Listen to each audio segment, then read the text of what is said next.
might be on. Yeah. All right, everyone, welcome. My name's Ellie Harris. I'm part of our People and Culture group. I'm in Irvine, California with Dr. Iris Furstenberg. This is our third Positive Deviant workshop, and we're so happy that you're here attending. We're really happy Dr. Iris Furstenberg has done all three for us, so I'm going to hand it off to her so you guys can hear about bringing the future to the present. Yes, good morning to all of you. I'm looking out your windows and I'm assuming it's morning for you, wherever you are there. So welcome to the third Positive Deviant workshop. And in this session, we are going to focus on the concept of uncertainty. And the reason we're going to talk about uncertainty is that it is probably one of the biggest, if not the biggest, obstacle to our ability to create value. When you're thinking about planning or creating strategy for the future, one of the things you have to contend with is knowing that there are things you don't know, and you don't know what you don't know. And so if we think about our relationship to the future, what happens the deeper we look? Oops, Ellie, something just happened. What happens the deeper we look? If you think about what is Logitech like today, you can pretty much explain the present state. What do you think Logitech will be like a year from now? What will the products be? What will the challenges be? Who will the competitors be? That too, it's only a year out. You pretty much have a feel for that. What's Logitech going to be like 15 years from now? What will the competitive space look like? What products will you be focusing on? As we go deeper into the future, there are many, many more unknowns. And yet, you still have to be thinking about that distance into the future as you begin to plan and deploy resources today. So what we're going to look at is a strategy that I have come to call bringing the future to the present. And the idea is if the future has more uncertainty than today does, if we could somehow pick up that future and bring it, plant it, and look at it, we could surface what is invisible to many of us right now. So how can we essentially surface the invisible and make it visible so that we can create better, more informed plans? That is the idea. And so I'm going to share with you a variety of ways of doing just that, of bringing the future to the present. And I'll share with you a whole slew of stories, many stories that also describe how other people and teams have found ways to bring the future to the present. And then, of course, I'm going to challenge you to think about how you could apply these same strategies to your team, to your team's ability to create value. So I'll start with a story that demonstrates how simple this strategy actually can be. At UCLA, my home university, the business school was constructed about 15 years ago. The university added a new building to the campus. And once the building was up, it's a beautiful building, it's glass and marble, they hired a landscaping team to put the paths and the grass and the flowers and all of the things outside the building. And one of the things that this landscaping team had to think about is where to put the paths that would connect this building with the rest of campus. So, of course, we need to connect to the parking lot, we need to connect to the library. How do you put paths in?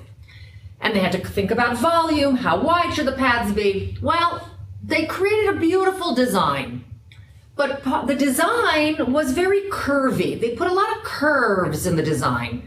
And they did that because they wanted to mimic a creek that we had near the building. So it would be a design echo. Then they opened the building to the users. We came. And when I had to leave the building and get to another part of campus, I don't have time to go to meander around curvy paths. I need the shortest distance. And I'm not alone. Other students, other faculty, speed matters. So we began cutting across the grass. Well, what happens when people start trampling the grass is the grass dies. So within a few weeks, it looks terrible. the university for an entire year played a game with us.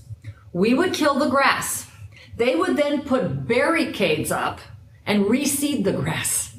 As soon as the grass grew, they would take the barricades down, and then we would do it again. So after a year of back and forth like this, they finally gave up, and they put a gravel path across the grass so that at least we wouldn't be killing the grass. But because this is a afterthought, it's like a Band-Aid solution, there's a new problem. The sprinklers are in the wrong place. So you can be walking across this gravel path and get soaked because the sprinklers come on. There used to be grass there, and so it waters the path as well. The University of Stony Brook, a school in New York, did something very different. They decided to bring the future to the present. What did they do differently? After their buildings were constructed, they did not hire a landscape company. They just planted very cheap grass everywhere, and they let the students come. Within about 6 weeks, it was very clear where people wanted to walk. The grass was dead. And as soon as we had one holiday, the students left, the faculty left the campus, then they hired the construction team to come in and pour the concrete where the grass was dead. They paved the paths that the users had already shown them where they wanted to walk. And then they put all the grass and the flowers around those paths. That's a school that doesn't have a problem with people killing the grass. And so if you look at the difference between that school and my university, what that school did is they said our users, our end users, can give us valuable input rather than having us make assumptions and then later get feedback. So that same information, where do people want to walk, you can get it as feedback or you can get it as input. And so if you think about it, bringing the future to the present can hold for perceptions. Whose perceptions do you get late in your processes as feedback that might help you make more informed choices if you could get that same information as input? And it's not limited to customers, by the way.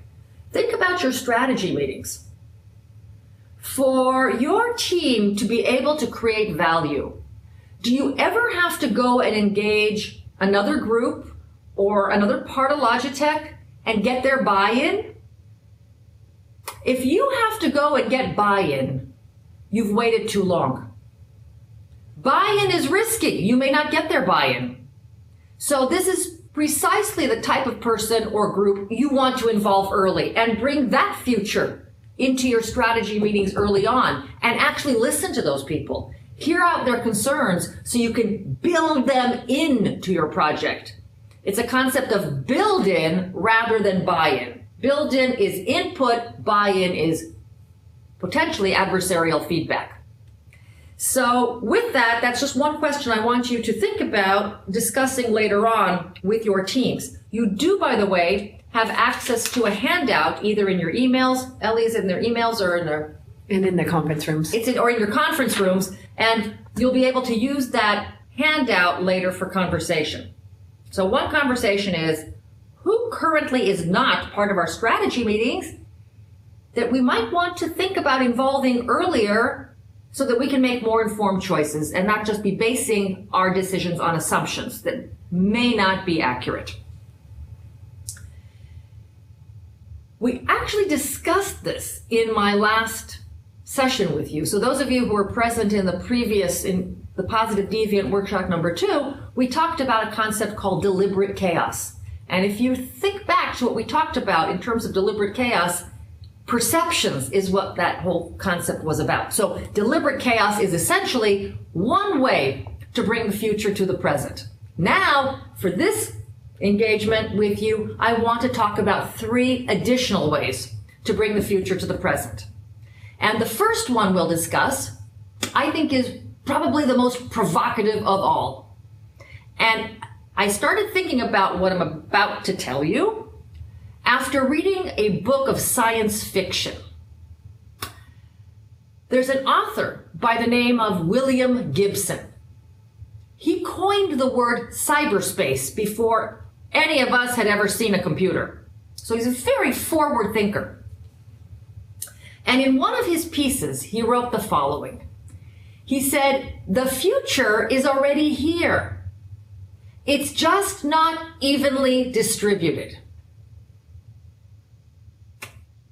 And I thought, that's interesting. And I'll repeat it. He said, "The future is already here. It's just not evenly distributed." And I really had to think long about what that could mean. Because he's writing science fiction, and I was thinking, is it possible that in the real world, the future is already here in many ways? Maybe not all of it, but a lot of it is already here. It's just not here. It's unevenly distributed. And that could mean that I could potentially go and visit my own future, that Logitech could potentially go and visit Logitech's future. And I want to share with you stories of how people have done that. And I'll start with a personal story, and then I'll share with you a company story of visiting the future. So my oldest daughter was 17 years old. She was in 11th grade. And during the first few weeks of school of that year, she came home very excited. And one day she announces to the family at dinner, "I know what I want to do with my life. I want to be an archaeologist." My husband and I were a bit surprised. We'd never heard any form of interest from her before in anything to do with outdoors or sand. And suddenly archaeology is a passion. So we were kind of curious, where's this coming from? Well, that week, we have a program in the United States called Back to School Night, where parents go in the evening to meet the teachers and learn what the year curriculum will be. So I go to the high school and I walk into the history classroom. Within 10 seconds, I knew where archaeology was coming from. There was a new history teacher. He was probably 28 years old. He was adorable. In fact, he was incredibly handsome. And he was dressed like Indiana Jones. And he had pictures of himself on all the walls, on all these archaeological digs he has apparently gone on. And he has been telling the class stories about his adventures. And when I joke with the other parents, it turns out it's not just my daughter. There's an entire classroom of kids who all want to be archaeologists now. And so, my husband and I were thinking, this can be serious. Because how many people do you know who went off and studied something for all the wrong reasons? And they might have studied for 4 years or 6 years. They get a degree, and then they go into the real world, and they're shocked with what they've gotten themselves into.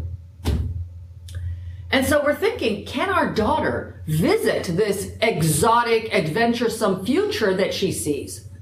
Well, that summer we found an archaeological dig that was taking teenagers for the experience, and it was going to be all of July and August in the Sinai Desert. Lucky for us, this was before international cell phones didn't exist. There was no internet connection. She would be gone for those 2 months. And I say we were lucky because when she came back, she was ready to kill us. And she said, "I will never do that again. I need to work in a bank with air conditioning." And that was the end of archaeology. So sometimes visiting your future is to self-correct and to find out that you have perhaps made some misplaced assumptions. Other times, and I have stories of that as well, you actually get more committed. You're actually confirming that what you thought is real, and now you become even more committed. So our daughter managed to visit her future, and the question is, can an entire company visit its own future? So I'm going to share with you a remarkable story of a company that visited its own future, and then I'll ask you, how could Logitech do the same? How could Logitech visit its own future? The company in question is called Cemex, Cement Mexicana.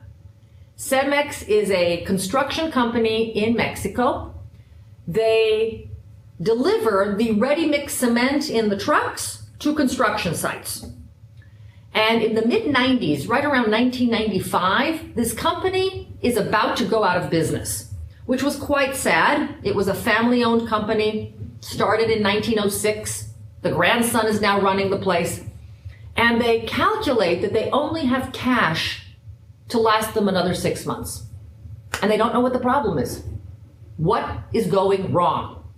So they decide to have a very grand conversation. And they brought into the room vendors, suppliers, customers, the drivers of the trucks, the CEO. Everybody is in there talking about what the problems might be. And from all these different vantage points, they were able to see something. They were actually able to surface something that had been invisible to them until that moment. It turned out that their on-time delivery of their products to customers was only 35% of the orders that were placed. I mean, can you imagine if Logitech only delivered on 35% of orders that were placed? It was so bad. Customers were placing multiple orders, hoping at least one truck would show up. And you certainly can't run a business that way. So Cemex recognized that they had to get better at on-time delivery. Sorry, Ellie, could you close the door? I think there's a bit of background noise. So they have to get better at on-time delivery. Well, you're Cemex and it's 1995. You don't know how to do on-time delivery, but who on this planet is already fantastic at on-time delivery? And their first thought was FedEx. Now, will FedEx share their secrets with a cement company from Mexico? You don't know until you ask. And I think what you will find now is that companies have become more and more transparent, more and more open, looking for synergies, looking for ways to help each other.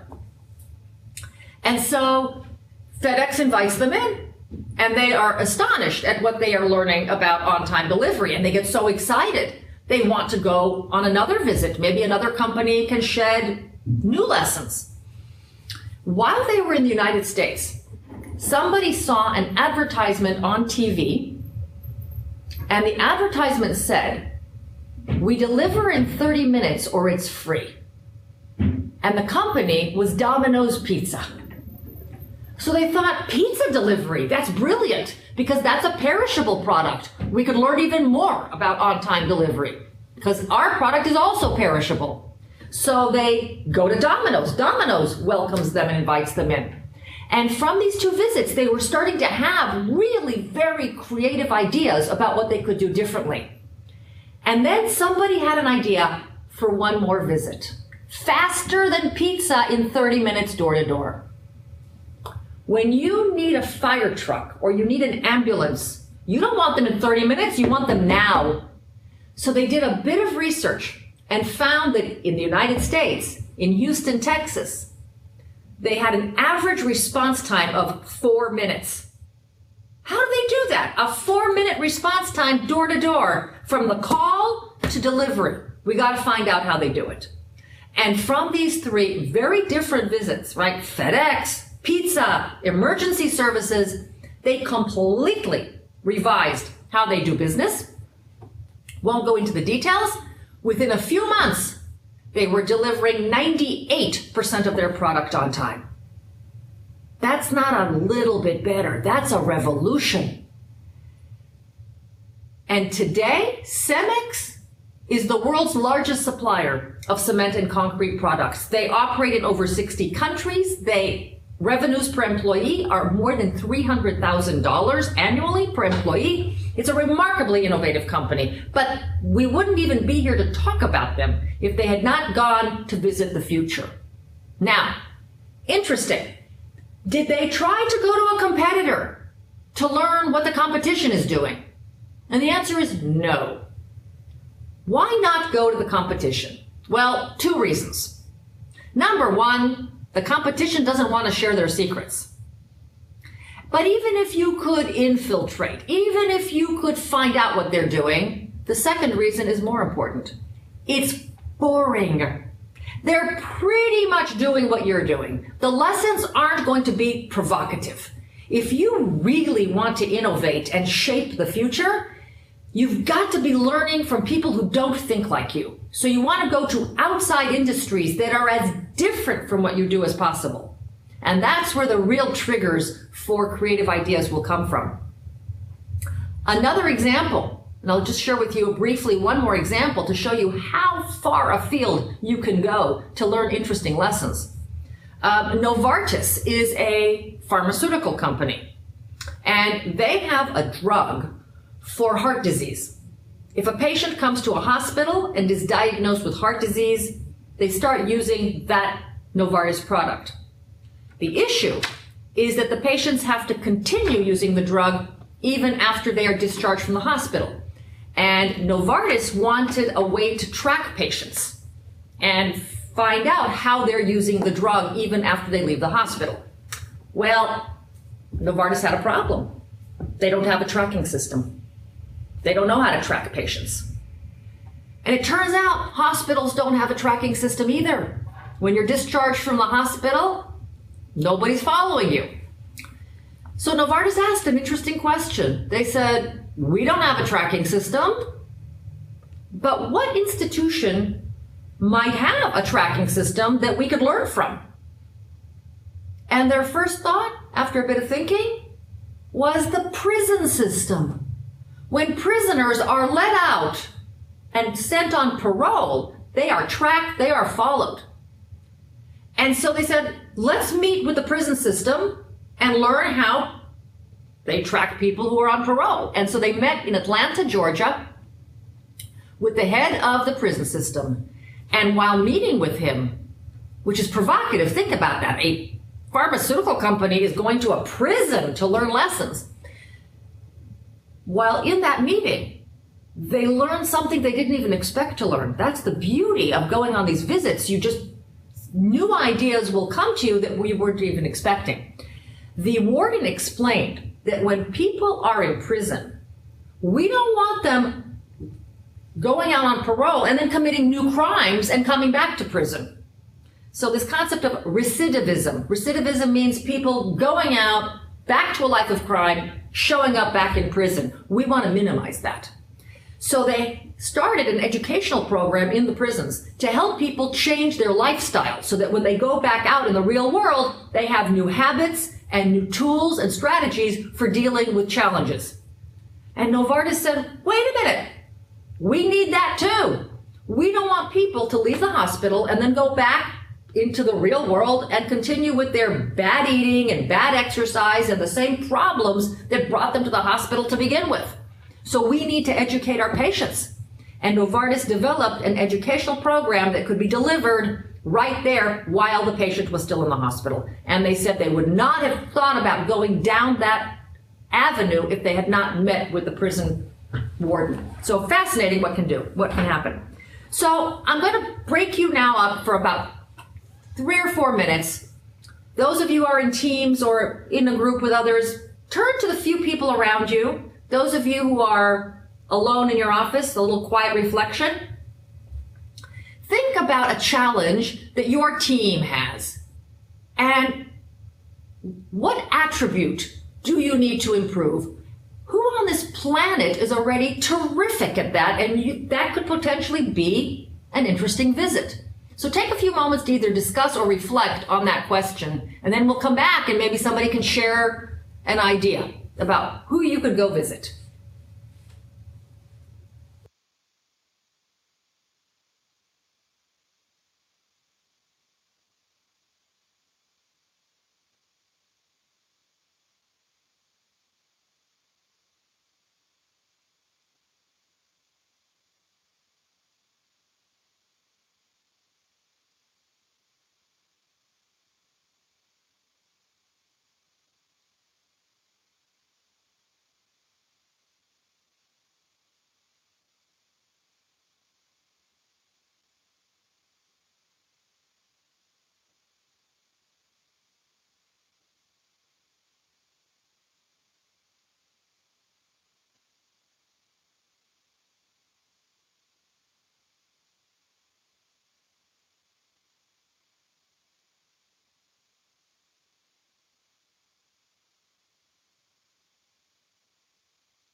right. Okay, we're going to come back. And I know I only gave you just a few moments to think about it. This is something that might take a little more depth of conversation.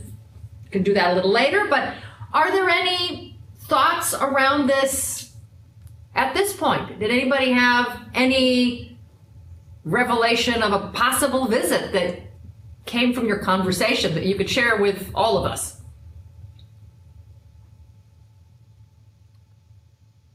If you have something to share, you can. Okay, just unmute your mic. yourself. Somebody was about to start? Yeah, Dr. Harish, this is Srini from India. I actually have one observation. Actually, at Logitech, we have a lot of inventory that we maintain at our warehouses. And our supply chain operations take some time actually for shipping through the water, on the waters, especially if it has to cross country. So I just want to find out how IKEA does it. IKEA is the biggest company that does that's very good at logistics and their supply chain operations. Yeah. And they are very successful at any product that needs to be delivered to the retail customers. They are very good at it. So yeah. That's another thing that's something that actually I want to see, if we can approach them and if you can find out their trade secrets or whatever. Yeah, again, as I say, it's really remarkable how open the non-competitive space will be. They really are open, and you know somebody who knows somebody at IKEA. It can happen. Somebody at Logitech knows somebody at IKEA. I'd say there's a guarantee on that one. And IKEA is just but one example. One that came to mind as you were talking, I think we talked about this in one of our earlier sessions today, is the fashion retailer Zara in Europe. Most fashion retailers take 9 months to move from design to inventory to getting it on the shelf. Zara can do it in a week. From design to product on the shelf, they can do it in 1 week. So something is different in how they operate. And maybe a visit to a company like that could be very effective as well. A lot of interesting lessons to learn from that. Interesting. Anybody else have one you want to... Or maybe you have an attribute you want to improve and the whole group can help you think of something.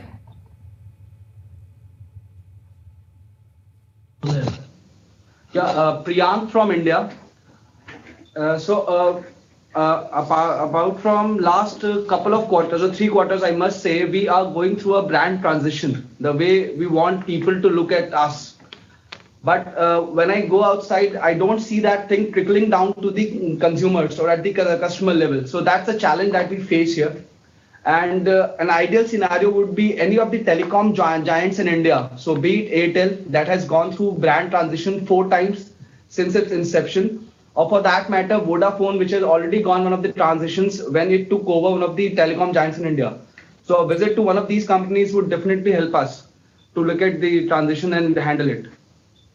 Excellent idea. A company that has already solved that problem and is not in your competitive space, and they even did it in India. So many lessons to be learned. Great ideas. So keep thinking. As I say, this might take, a little bit more conversation with each other to think about who could those companies be. But once you go on these visits, you don't want to stop. They're fun and they're very intriguing. So the first thing is to think about who you could visit. Now, the visits are not just about other companies.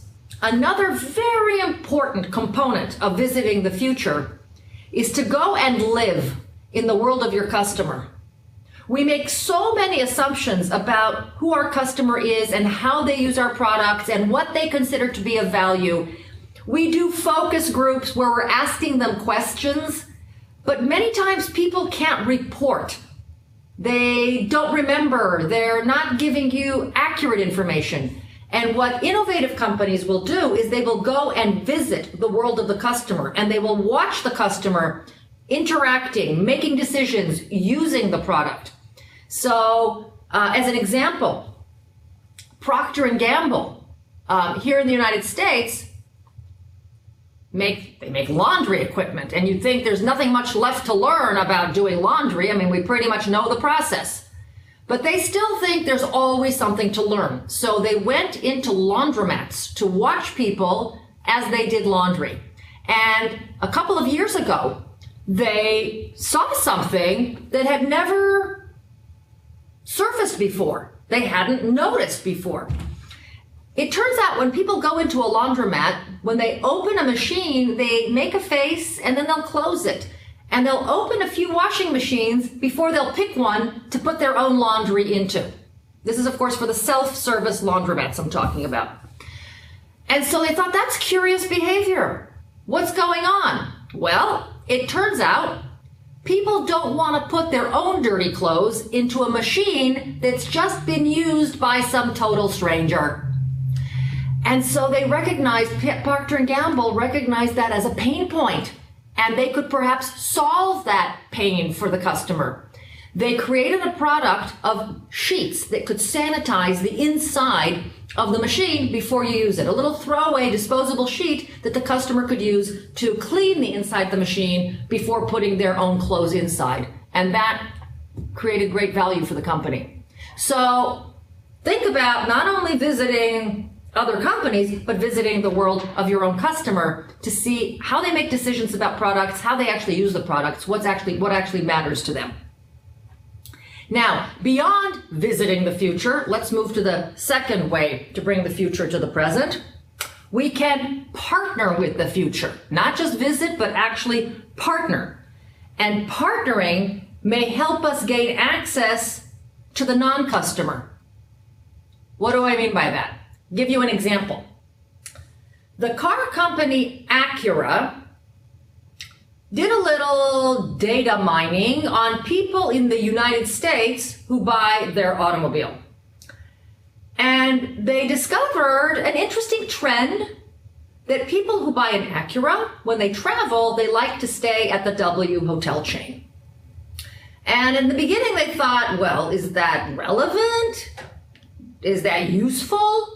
And then it struck them that if their customers like to stay at the W hotel chain, maybe there are a lot of people who stay at the W hotel chain that don't even know that the car company Acura exists. And that could be a great target of consumer to try and access. But they don't have access to those people. But who does? The W hotel chain. So they went to the headquarters of W and they said, we'd like to create a partnership with you. And here's what we want to do. We want to become your ground travel choice for your guests. If your guest has to travel within a 3 to 5 mile radius, we want you to call our dealerships and we will come to pick up your customers, your guests, free of charge. This will not cost anybody anything. So it's a free basic limo service. And so here's what would happen. If you're a guest at the W, and let's say you need to get to a restaurant, the concierge will call the dealership. Who comes to pick you up? The sales guy comes in a brand new car to pick you up. When you get in the car, you're basically a hostage for the next few miles. And if a conversation gets started with the driver, they may tell you about the program and about the car. If you're staying at the hotel and you are actually interested in the car, they will leave you the keys. And you can drive the car until you check out of the hotel, drive it around town for a few days and see how it feels. Just leave the keys with the concierge when you are done. They will not reveal how many new Acura owners they have developed from this program, but they have said it's been remarkably effective at turning these chauffeured guests into later car owners. So notice, Acura doesn't have access to this non-customer, but the W hotel chain does. And there are stories galore of companies that have done this, have 1 degree of separation away from the customer so they find somebody who is just a little bit closer to that future. An example, other than Acura, is a medical device company. I was working with a medical device company that makes equipment for physicians who have a private practice. This is equipment that any physician who has a private practice would need in their office.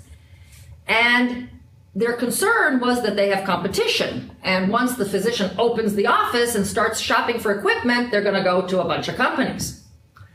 So they were thinking, can we get access to these physicians before anybody else? Well, who has access to these doctors? And it occurred to them that commercial leasing, real estate companies, would have access to those people. So when these physicians begin looking for office space, they connect with a commercial real estate leasing office. And those leasing agents would know who those physicians are who are looking to open a practice. And so they made a partnership with those leasing real estate agents that as you are showing property, you could also kind of bundle the property with equipment and kind of create a package for physicians with a good deal. I was telling the groups this morning that something just happened to me, a third story, just happened to me a few days ago in my email box. I am a frequent flyer with American Airlines. And Uber, the ride company, just now got permission here in the United States to pick people up from airports. Up until now, we're not allowed to pick people up from airports. Well, Uber would like now people who land from an airplane to call them to get picked up. But Uber doesn't know who these people are. But who does know who these people are? The airlines. So they made a deal apparently with American Airlines because I got an email from American Airlines. And the email said, you're a frequent flyer with American Airlines and we would like to offer you a deal with Uber for Uber to be able to pick you up at any airport you come to. So Uber is partnering with American Airlines to get to me, which I think is fascinating because look at the deal here. I trust American Airlines. I fly with them a lot. I don't know Uber yet. I've never used them. So I don't really have a strong trust relationship. But if American does, if American Airlines trusts them and I trust American Airlines, then I'm more willing to be their customer. So these partnerships can be very effective, and companies that partner with others find market share growing quite nicely. Now, partnering isn't just with other companies to get more customers. You can also partner for your next big idea. Where is your next breakthrough product, breakthrough idea, breakthrough service going to come from? Partnering may be the answer or part of your strategy to get to that idea. For example, who are some companies that partner for ideas? I would offer you that Apple actually is a great example of a company that partners in this respect. And you might say, Apple? Apple is so secretive. They keep all their products secret. Nobody's allowed to know about them before they launch. And you're right. But let's think about it. Once a product launches, once the phone is out, who develops the apps for the Apple products? And the answer is the customers. Any user, anybody can develop an app for a product and be compensated by Apple. So Apple is partnering with their users to create more value in the product, which is fascinating. In fact, I just saw the 2015 financials, and to the end of 2015, Apple has paid out more than 30 billion, that's with a B, 30 billion US dollars to all of us who have developed apps for their phones and other devices. So that's an interesting partnership. How could your users help you create more value for them? That's an interesting partnership. There are other such examples. Procter & Gamble, company I made reference to earlier, they have a program and they call it Connect and Develop.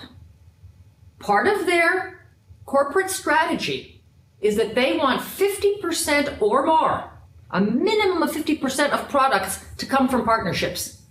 And so it means they have to be very transparent about what they're working on. But these days, companies are becoming more transparent because they realize you can't keep a secret anyway.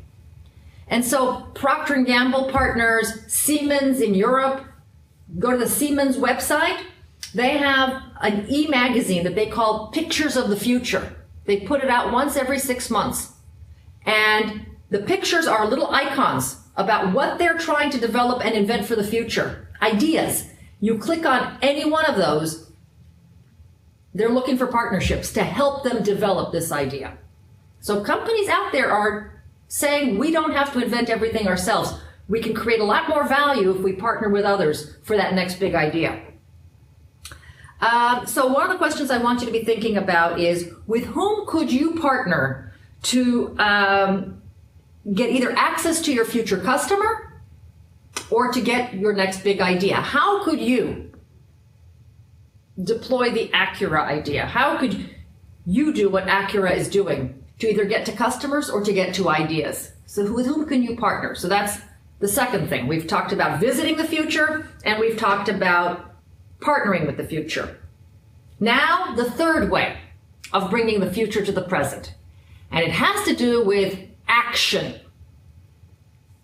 We tend to do things in a sequential order. First things first, last things last. We go in order, we have milestones. And I want you to question the assumption of the order in which you do things. It may be in your best interest to better shape the future, to reverse the order of things, to take actions that you normally do late and do them much earlier. So I'll give you an example from budgeting and how, when you set budgets, what just changing the action and the order of them can do. This is a story of a scientist who was working for NASA. And he was working for a research arm of NASA called JPL, Jet Propulsion Laboratory. JPL is in Pasadena, California, and they build the hardware that NASA sends into space. This man was in charge of the program that was developing the first rover that was going to go to Mars. Talk about cutting edge science. I mean, the big breakthrough idea. Wow. Well, when he came to an executive program that I was conducting, he was so frustrated, he was ready to quit his job. And we asked him, you are doing the coolest science on the earth. Why would you want to quit? And here's what he explained. He said, I have 5 teams, and these 5 teams are each in charge of a different part of the rover. At the beginning of the fiscal year, we get the budget from NASA, which it's government money, it's very transparent, and each team has to advocate for how much money they are going to need. But he said, I keep 15%, 15% of the budget I put aside in case there are problems, which inevitably there are going to be. With new science, you don't know what you're going to run into. So I have money to solve those problems. Well, then what happens?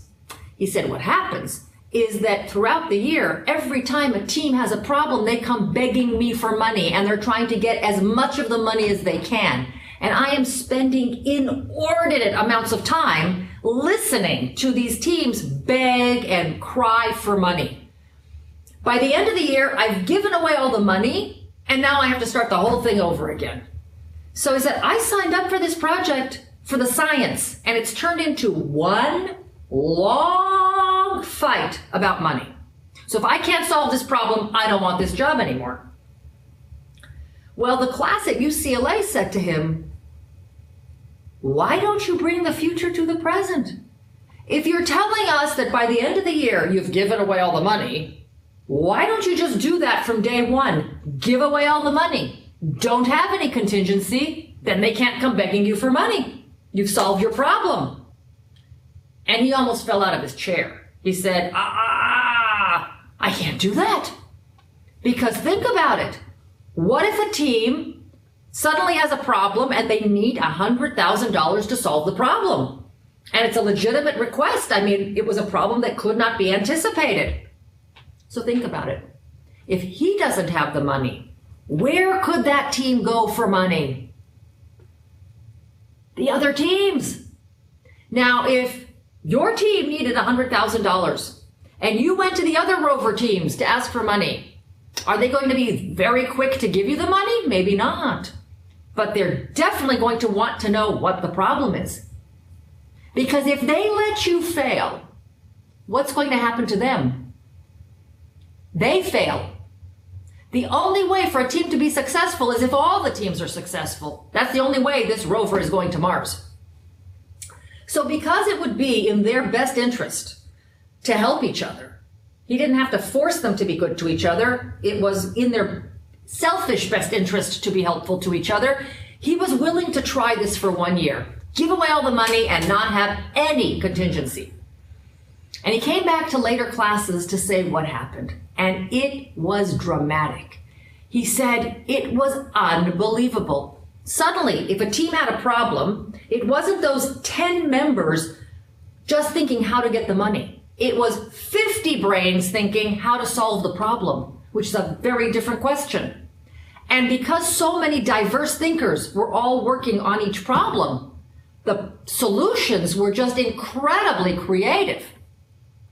And so this project actually was successfully completed under budget. Probably a NASA first. And he credits it to having changed the dynamic amongst the teams. He also shared something very interesting about the design of that first rover. And I want to share with you what he told us, because it's a very interesting story about where good ideas come from. How do you come up with good ideas? You can't just lock yourself in a room and say, okay, be creative. In the next hour, I'm going to have 9 brilliant ideas. Okay, our brains don't work that way. So how do we trigger creative ideas? Let me share with you the story of the rover. You might remember the size. The first rover that went to Mars, we could fit right here on this table. It was very small. How did the engineers dream that up? And the answer is they didn't. It didn't come from the engineers. The first design that the engineers had was something roughly the size of a Jeep. It was a huge automobile-sized thing. And they already had a mock-up set up, designed, and it was parked at the NASA base, which logistically was a 2-hour drive into the desert from JPL. Well, these engineers got word from Washington, D.C., that the senators in charge of NASA appropriations, the money that goes to NASA, these senators wanted to come and see where all the money is going. And that made the engineers very nervous, because if they come and we take them to the desert for 2 hours to look at a piece of metal that's just sitting there, we could potentially lose our funding, because that's not very impressive. So they decided to build a model. I mean, what is a model? It's really a tangible picture of the future. So they built a tabletop model right there at JPL with all the functionality. And then came the day of the visit. The senators come in and they get to see what this rover can do, and the engineers are so pleased with themselves. But the senators are on a very tight schedule. They have to leave within 10 minutes. So they are impressed and they are congratulating the engineers on their brilliance. They're now standing at the door and they stop. And they turn to the engineers and they say, "We just want to reiterate how impressed we are. We had no idea what we were about to see. We cannot believe that this thing is going to Mars. I mean, it looks like a toy a child could play with. It is hard to believe that that can go and do all the science you are talking about. You know what? We will champion your cause in Washington. We want to see it happen." And they're out the door. The engineers almost died. They were hyperventilating. They couldn't catch their breath. How did we let that happen? Those idiots think that this toy is going to Mars. How could they be so stupid? How could we be so stupid? How could we have misled them this way? For 20 minutes, they went on just thinking how to correct what had just happened here. But then one of them calmed down a little bit and said, "You know, it's an interesting idea. What if it were to be that size?" What did all the other engineers in the room say? "No, it can't be." And they pointed out all the problems with it, which it had problems. But he persisted and he said, "You know, we can always dismiss the idea later, but let's at least explore it down and drive it down. Let's really think about it." And the more they calmed down and the more they explored the possibility, they actually realized it solved some of the problems they were having with the Jeep in the desert. And that ended up being the size of the rover. And where did the idea come from? From somebody who just didn't understand what he was talking about. And how often are we guilty of what almost happened here? we dismiss an idea not on its merit, but on its source, right? From where it came from, not necessarily on the value of the idea. So we think we're open-minded, but there are limitations to how open-minded we are. So just be thinking to be more open no matter where the source of the idea comes from. So, by the way, just coming back for a moment to the idea of a prototype and the model as a picture of the future. I just 2 days ago was reading a book on innovation, and they had a story about the very first mouse, computer mouse. I thought, I'm coming to Logitech, I gotta tell you the story. So it turns out that Steve Jobs went to visit Xerox, and he saw the very first mouse that Xerox was working on. And he learned that just the parts alone cost more than $400. And he thought, it's a very cool tool, but we can't have something that costs $400 just in parts. So he left and he thought, I want a mouse that can cost $25. And he went to a design team at Stanford University, two guys who were working together. And he said, can you design me a mouse? And he explained the functionality with parts off the shelf. Can you design something that would be cheap, $25 total, with parts off the shelf? And so these two guys took the challenge. And what did they do? They went to a drugstore, Walgreens here in the United States. And they just looked at products to think, are there any products here that we could pull together to shape a mouse? And when they got to the deodorant aisle, they had their answer. They opened one of the deodorant containers and it was Ban Roll-On. It was the kind of deodorant that has that ball inside that rotates so that when you're rolling it on, you can get the deodorant on your skin and the ball is moving. And they bought the entire shelf of product and brought it back to Stanford to play with that ball that can rotate and move. And that actually became part of the first prototype of the mouse. When you lift that mouse, it actually said Ban Roll-On deodorant in that prototype. And that was evidence enough to Steve Jobs that a mouse could be built for a fraction of the Xerox price. So thought that was an interesting example of going back to creating a tangible picture of the future with a prototype. Coming back to our budget crisis here. What did this guy do? Really something very simple. He said, instead of giving all the money away by the end of the year, let me do it at the beginning of the year. What action can I take earlier? As simple as that sounds, the Dell Computer Company actually got a patent on this methodology of bringing the future to the present. What did Dell do? Here's what they got a patent on. Before Dell, you built your product, a computer, you put it on a shelf, and the customer came to buy it. So first you build it, and then they come to buy it. And Dell reversed the process. First with Dell, the customer calls in the order and pays for it, and then Dell builds the product. And that was so revolutionary from the patent office point of view that they were awarded a patent on that. So it is quite remarkable how lucrative bringing the future to the present can be. So I'll give you one more car example. Since we talked about the Acura car company, I'll share with you a car company that took action earlier rather than later. Also something I want you to be, again, thinking how you could apply this to your products and your customer experience with your products. Car dealers want you to come back and buy the next year's model, right? You're driving a particular brand of a car. They want you to want to buy their car again. So what's the typical car buying process? You go to a dealership, you're going to buy the new car, and then a few years later, you might think about buying a new car, and that's when you go starting to test drive cars. Well, what Lexus did is they said, that's too late. If we wait for customers to want to test drive new cars, they may drive a whole host of different brands. So here's what Lexus does. If you buy a Lexus, after a year, you have to come and have the car serviced. By the way, they'll service your car free of charge.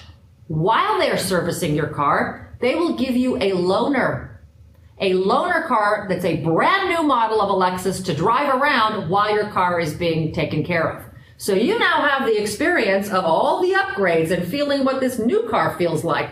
And what happens, it turns out, that by doing this, they get their car owners to be very loyal to the brand and also to want to get the next car much sooner than a lot of other car owners might want to do so. Why? Because they're giving people the experience of driving that car much earlier than they otherwise would want to test drive a car.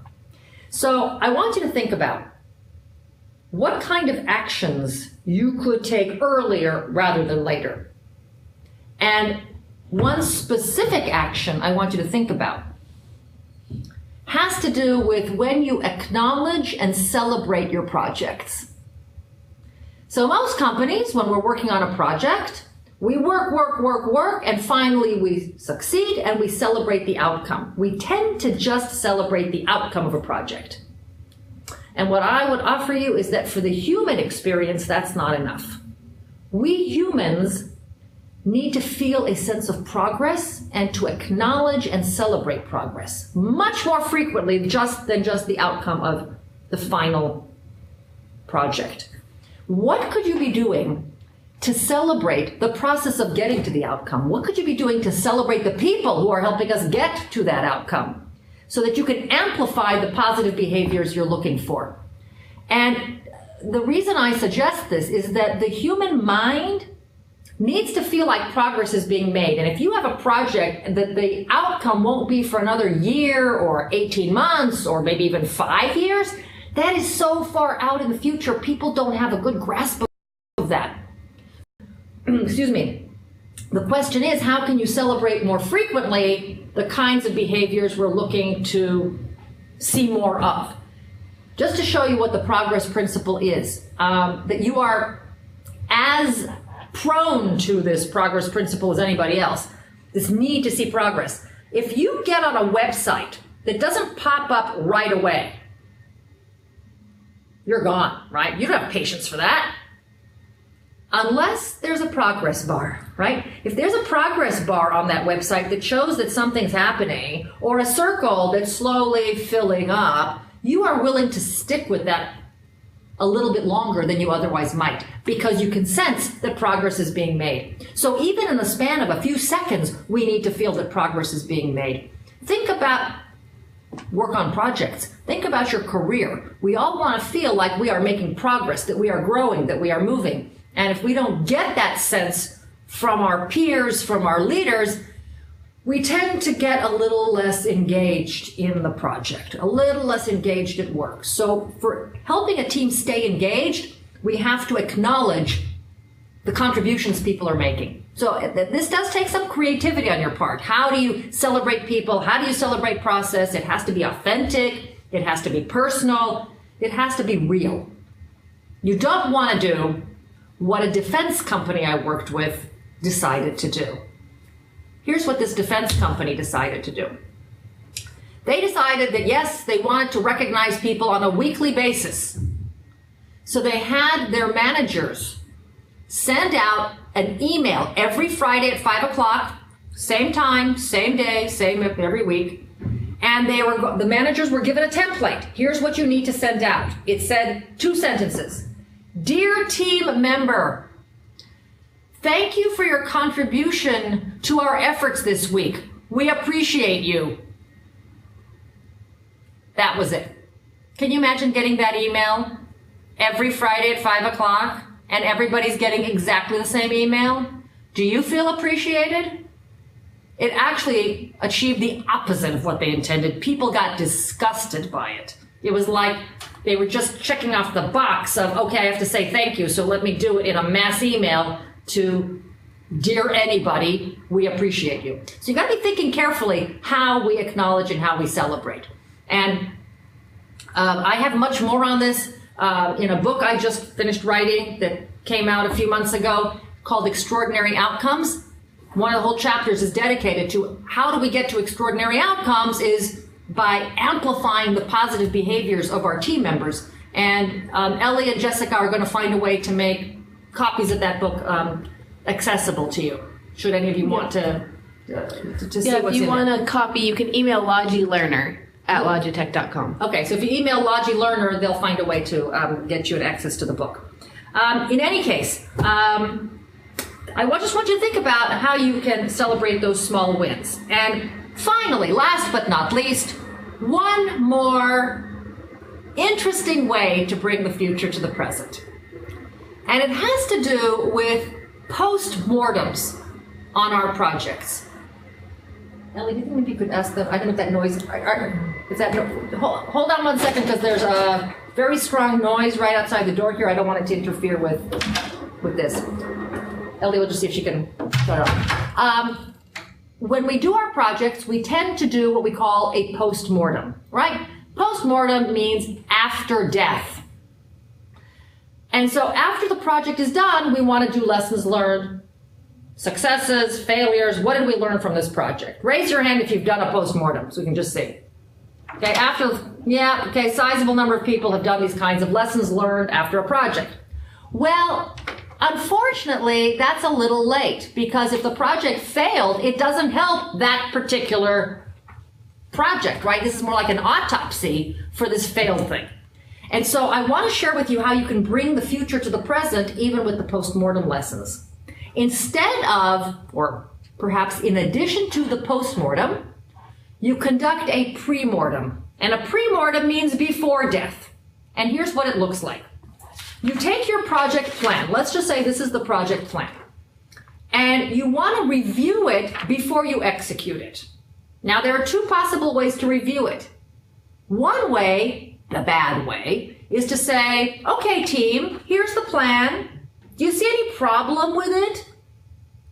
What you're asking people to do is look at the plan and project it into the future to see if they can identify potential challenges. That's really hard for the human mind to do. We have a hard time peering into the future. So here's a way to get a lot more value from this pre-mortem. You say, people, here's the plan. I bought a crystal ball. Did you know that Coke now makes crystal balls? Anyway, I bought a crystal ball, and this crystal ball tells me the future. It tells me the plan failed. I know the plan failed. The problem is it's a cheap aluminum crystal ball. It doesn't know why the plan failed. That's our job. We have to figure out why this plan failed. And so what you're asking people to do is, in their imagination, jump into the future, imagine the plan has failed, and now look back in time to figure out why it failed. And it is amazing how many more errors you are going to discover when you ask people to engage their mind this way. And what's dramatic is that people know it's a game and it's effective anyway. It's just deploying our mind instead of looking forward, using hindsight by trying to figure out how we got here. And the two kinds of errors you will find that you will get a lot more of are errors of commission, things here that shouldn't be, and errors of omission, things that are missing. And the beauty is you haven't executed your plan yet, so it's an opportunity to make the plan more robust. So with that, we have covered essentially 3.5 ways to bring the future to the present. We've talked about visiting the future. How can you visit other companies or the world of your customer? That's a question you can discuss with your team. How could you partner with the future? So who is 1 degree of separation closer to the future than you are? Maybe access to the non-customer or access to an idea. And now we've talked about actions. What action could you take that normally you do later, but would help you reduce uncertainty if you did it earlier in the process rather than later? So what would that action be? And actually, the pre-mortem is also an action item. It's taking that action of a post-mortem and doing it before executing the plan, not just after executing the plan. So with that, we have a few minutes left, and I want to make sure we have a few moments for any questions or comments anybody wants to raise. If anybody would like to raise any type of question, we have an opportunity for that now.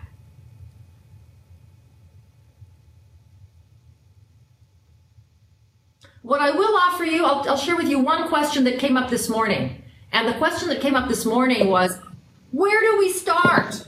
Where do we start? And my answer is with something as small as possible. What's the smallest change, the smallest little thing you could try that wouldn't take a lot of resources, it wouldn't take a lot of time, wouldn't require all of Logitech to be involved? What's a small experiment you could do around these ideas that might get the ball rolling? That's where you start. So if anybody has any questions, you can unmute yourself and come online.